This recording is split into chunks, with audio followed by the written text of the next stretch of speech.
प्यारे बच्चों, आपका इस वीडियो में स्वागत है। जैसा कि हम लास्ट 2 क्लास में admission of A partner part 1, part 2 पढ़ चुके हैं। अब हम पार्ट 3 पढ़ेंगे। पार्ट 1 में हमने एडमिशन ऑफ पार्टनर्स के कुछ न्यू एडमिशन जब बिजनेस में बुलाया था पार्टनर को, क्या रीजन थे वो बताया था और साथ ही साथ उसके टॉपिक्स बताए थे। टॉपिक्स में पहला बताया था calculation the new profit sharing ratio. अब उसके बाद जो सेकंड टॉपिक लिखा था ट्रीटमेंट ऑफ ए गुडविल। अब उस ट्रीटमेंट ऑफ गुडविल को हम जानेंगे कि बिजनेस में अब उसका इफेक्ट क्या पड़ेगा जब नया पार्टनर बिजनेस में आएगा। तो सबसे पहली accounting treatment of goodwill on the admission of A partner, कि जब बिजनेस में जब नया पार्टनर बिजनेस में आता है तो हमारी जो गुडविल है, गुडविल का मीनिंग होता है रेपुटेशन। गुडविल का क्या मीनिंग होता है? रेपुटेशन। जिस व्यक्ति की एक रेपुटेशन हो, अगर वो कहीं जाए तो उसको मिलने के लिए हजारों व्यक्ति चले आए, या एक ऐसी गुड्स भी हो सकती है जिसकी अपने आप में एक गुडविल बनी हुई है, जैसे कि नाइक के जूते हैं, एडिडास के जूते हैं, तो इनकी गुडविल बनी हुई है क्योंकि ये एक ब्रांड है। लोगों के दिमाग में इनका एक छवि है जो ये सोचते हैं कि ये अच्छी है क्योंकि अच्छी क्वालिटी की है। तो गुडविल का मतलब ये होता है रेपुटेशन। अब हम बिजनेस में चलते हैं। तो बिजनेस में क्या था, जब नया पार्टनर आता है तो ये न्यू पार्टनर जब बिजनेस में आता है तो उसके भी आप पर गुडविल की तीन केसेस होते हैं हमारे। कौन कौन से? इसको 3 केसेस में बांटा गया। सबसे पहला केस क्या है कि पेमेंट ऑफ गुडविल प्रीमियम या privately. Payment of goodwill, goodwill को क्या बोल सकते हैं? प्रीमियम या प्राइवेटली।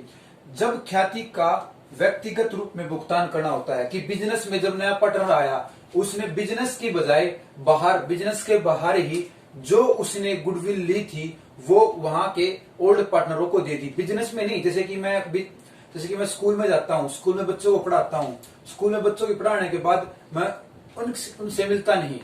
ऐसा अगर मैं स्कूल में जाने से पहले ही बच्चों को मिल लूं तो वो मेरा प्राइवेट काम है, स्कूल का काम नहीं है। इसी तरह बिजनेस में होता है कि जब नया पार्टनर बिजनेस में आता है तो ओल्ड पार्टनर को वह बाहर ही उस गुडविल का पैसा दे देता है, इसलिए बिजनेस में तो वो आया नहीं तो उसकी कोई एंट्री नहीं होगी।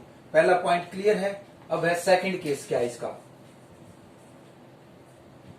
सेकंड केस क्या है हमारा कि when the new partner brings his share of goodwill premium in cash। जब नया साझेदार बिजनेस में आता है, और अपनी गुडविल कैश में लाता है। इससे पहले क्या था, वो गुडविल लाया था लेकिन बिजनेस में नहीं लाया, बाहर ही रफा दफा कर दी उसने। अब बिजनेस में लिया उस गुडविल को, अब बिजनेस में लाया तो गुडविल को तो एंट्री कौन कौन सी होंगी?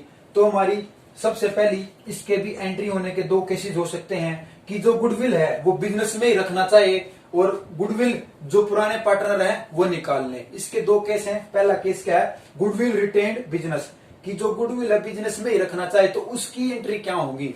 अगर हमारी कोई चीज कैश में आती है तो हम सबसे पहले, हमारे पास पैसा आता है तो हम उसको डेबिट करते हैं। तो बैंक अकाउंट टू गुडविल, हमारे पास क्या ही है? गुडविल। सेकंड क्या है? Goodwill account to old partner. अब जो गुडविल है ना वो पुराने पार्टनरों में बट जाएगी सैक्रिफाइसिंग रेशो में। सैक्रिफाइसिंग रेशो हमारे लास्ट क्लास में निकाल चुके हैं, ओल्ड माइनस न्यू। अब withdraw by the old partner. अब जो गुडविल बिजनेस में आई थी ना कैश में, वो पुराने पार्टनरों ने निकाल ली। अगर वो कैश में आई थी निकाली तो उसके लिए हमें क्या एंट्री करनी होगी? Old partner capital account to cash, withdraw. जब भी हमारा क्वेश्चन आएगा कि जब पार्टनर को बोला जाएगा कि जब when the new partner bring his share of goodwill and premium in cash, जब वो कैश में लाएगा तो हमें ये 1, 2 और 3, ये 3 एंट्रियां ध्यान में रखनी है। जब प्राइवेट का बात बोलेगा तो कोई एंट्री ध्यान में नहीं रखनी। इसके बाद हमारा थर्ड केस क्या कहता है हमारा, कि जो हमारा when the new partner does not bring in his share of goodwill in cash, जब नया पार्टनर जो गुडविल पहले केस में नहीं लाया था, यानी कैश लाया था, अब कैश नहीं लाया, विदाउट कैश आ गया, तो उसके लिए क्या एंट्री होगी? इसमें एक पॉइंट और मैंने आगे की टॉपिक का ऐड कर दिया है। क्या? कि गुडविल ऑलरेडी इन बुक्स, कि जब ओल्ड पार्टनर थे ना तो उनकी कोई ना कोई गुडविल होगी जो पहले से ही बुक्स में थी, उसको ऐड कर दिया। उसकी क्या एंट्री होगी? Old partner account to goodwill, क्या जो पहले से गुडविल थी वो गुडविल ओल्ड पार्टनर में बैठेगी, नए पार्टनर में जब वो आएगा तब ही उस पार्टनर को दी जाएगी। इससे पहले जो पुरानी गुडविल है उसको old partner account debit to goodwill. अब जो न्यू पार्टनर आया था और वो कैश में गुडविल लाया तो उसकी एंट्री क्या होगी, new partner current account to old partner sacrificing ratio. तो क्या है, हमने एक बार फिर से ओवरव्यू कर लेते हैं कि ट्रीटमेंट ऑफ गुडविल की हमारे कौन से केस थे, फर्स्ट, सेकंड और थर्ड। पहला केस था कि प्राइवेट में काम कर रहा था, बार की बार रफा दफा कर दिया, क्वेश्चन में आएगा प्राइवेटली यूज, तो प्राइवेटली यूज आ जाएगा तो हमें क्या करना है, पे उसकी कोई एंट्री नहीं करनी। सेकंड में कह दिया कि जो गुडविल है वो कैश में लाया तो उसके लिए हमें bank account to goodwill, goodwill account to old partner. और एक और आएगी इसमें, अगर ओल्ड पार्टनर उस गुडविल को निकाल लेते हैं तो old partner capital account to cash. इसके बाद थर्ड केस था जब वो goodwill when new partner does not bring in cash, कि जब नया पार्टनर गुडविल को कैश में नहीं लाएगा तो उसकी एंट्री क्या होगी, new current account to old partner. ठीक है, तो अब हम आगे चल के इसके क्वेश्चन करेंगे।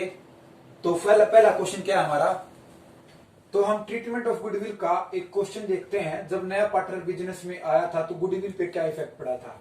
तो क्वेश्चन है, A and B partner sharing profit in the ratio of 3:2, कि ए और बी का शेयरिंग प्रॉफिट रेशियो कितना है, 3 और 2 है। एडमिशन किसको दिया है, they admitted C into the partnership with 1/4 share in the future of profit. और 1/4 के लिए सी बिजनेस में आया है और सी क्या क्या लाया है, सी गुडविल के साथ साथ कैपिटल भी लाया है कैश में, और लास्ट में ये पॉइंट कर दिया कैश। और हमें ध्यान होगा, हमने अभी क्या पढ़ा था, 3 केस पढ़े थे। सबसे पहला केस था प्राइवेट वाला, क्या था, प्राइवेट वाला।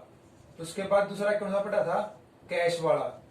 और तीसरा कौन सा पढ़ा था हमने, नोट कैश, ये पढ़े थे। तो हमने प्राइवेट की बात नहीं कही, तो कौन सी बात कही है, कैश की। और ये कैश की एंट्री कौन कौन सी थी, ये 2 एंट्री थी। अब इससे इतना आसान क्वेश्चन है जब सोल्व हो जाएगा। पहली एंट्री थी bank account to premium of for या गुडविल, लेकिन इसमें और क्या लाया, वो कैपिटल भी लाया, इसीलिए इसको कैपिटल को भी क्रेडिट कर दिया क्योंकि कैश लाया। तो बैंक में कितने जाएंगे, 78,000। सी कैपिटल कितने लाया, 66,000। और गुडविल कितने लाया है, 12,000। तो दोनों को प्लस किया तो हमारा टोटल कितना होगा, 78,000। ये हमारा क्या है, फर्स्ट एंट्री है। और सेकंड एंट्री क्या थी, इस गुडविल को old partner old sacrificing ratio में बांट लेंगे। गुडविल क्या थी, 12,000। और इस 12,000 को हम अगर बांटेंगे तो कितने बट जाएगी, 7200 और 1400, यानी 7,200 और 4,800। किस रेशो में बटेगी, इस 3 और 2 में। सैक्रिफाइसिंग रेशो मैंने कैसे निकाला, अब कहोगे सैक्रिफाइसिंग रेशो कैसे निकाला, तो हम वापस अपनी फर्स्ट वीडियो पे जाते हैं और उसमें हमने कहा था कैलकुलेशन किया था। कैलकुलेशन करते हुए हमें एक हमारा टॉपिक था क्या, फर्स्ट, जिसमें निकाला था न्यू प्रॉफिट सैक्रिफाइसिंग रेशो निकाला था। इसमें हमने 4 ट्रिक्स पढ़ी थी, 4 ट्रिक्स। उसमें सबसे पहली ट्रिक्स थी हमारी क्या गिवन होगा, ओल्ड पार्टनर का रेशो। क्या इस क्वेश्चन में गिवन है, बिल्कुल गिवन है, ये रहा। उसके बाद क्या था, नया पार्टनर एडमिट होगा। क्या इसमें नया पार्टनर एडमिट है, बिल्कुल है, सी 1/4 के लिए। तो इस क्वेश्चन को हमने लास्ट में मैंने एक ट्रिक बताई थी कि अगर इस तरह का कोई केस होगा तो जो हमारा ओल्ड रेशो है वही हमारा सैक्रिफाइस रेशो होगा। तो सैक्रिफाइसिंग रेशो क्या हो जाए हमारा, 3 और 2। इसको हम मल्टीप्लाई करते इस तरह निकाल देंगे। और ये इतना आसान क्वेश्चन था, आपको आशा करता हूं समझ में आ गया होगा। सेकंड क्वेश्चन देखते हैं हम, क्या है हमारा, A and B are partner, A और बी पार्टनर्स हैं। देयर प्रॉफिट शेयरिंग रेशो कितना है, 5 और 4 है। उन्होंने सी को एडमिशन दिया है, वो 54,000 की प्रीमियम ऑफ गुडविल पे करता है और उसका शेयर कितना है, 1/5। और लास्ट टाइम क्या है, सी पार्टनर्स गुडविल इन कैश, वही आ गया, कैश में लाता तो कैश के लिए वो हमारी 2 एंट्रियां हैं। इस क्वेश्चन में कैपिटल नहीं लाया लेकिन खाली गुडविल लाया है। तो हमारी एंट्रीज क्या होगी, bank account to premium for goodwill क्या हमारी 54,000। और सेकंड एंट्री क्या होगी, premium of goodwill to old partner. Old partner कौन है, ए और बी। और सैक्रिफाइसिंग रेशो क्या है हमारा, ये फिर वही बात आ गई, हमारा कोई ओल्ड पार्टनर का रेशो दे रखा और नया पार्टनर आया है तो जो हमारा ओल्ड है वही हमारा सैक्रिफाइसिंग होगा। इस तरह क्वेश्चन हो जाएंगे, बिल्कुल आसान क्वेश्चन है। नेक्स्ट वीडियो में हम इसका थर्ड टॉपिक करेंगे, revaluation of assets and liability. धन्यवाद।